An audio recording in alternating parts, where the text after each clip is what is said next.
Buns road پر تجاوزات کے خلاف assistant commissioner کی کارروائی، گھروں کے حصے توڑ دیے گئے، رہائشی افراد ہوں یا پھر دکاندار، سبھی پریشان دکھائی دے رہے ہیں۔ تفصیل بتا رہے ہیں کفیل احمد۔ دیکھیے کراچی میں تجاوز کے خلاف جو ہے وہ آپریشن بھرپور انداز میں جو ہے وہ جاری ہے۔ میں اس وقت رپورٹ کر رہا ہوں بنس روڈ کے ایریا سے۔ یہ گلی نمبر 10 کہلاتی ہے، جہاں گوشت والے بیٹھے ہیں، دیگر دکاندار ہیں۔ یہ تمام صورتحال ہے۔ یہ ایریا انکروچ تھا، جو کہ یہاں پر انتظامیہ نے اس کو توڑ دیا ہے مکمل طور پر۔ یہ ملبہ آپ دیکھ رہے ہیں یہاں تک ہے، لیکن اس کے ساتھ ساتھ ایک اور یہاں کے رہائشی ہیں ضمیر الرحمان صاحب۔ یہ کارروائی کس نے کی ہے؟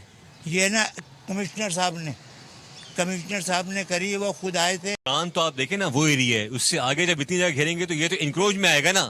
یہ ایریا جو آگے تک تمام انکروچ ایریا ہے، یہاں کوئی کارروائی عمل میں نہیں لائی گئی ہے۔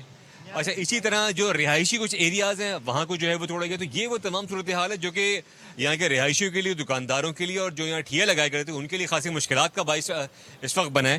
تو یہ تمام صورتحال ہے اور شہری بہت زیادہ جو ہے وہ بہت شکریہ۔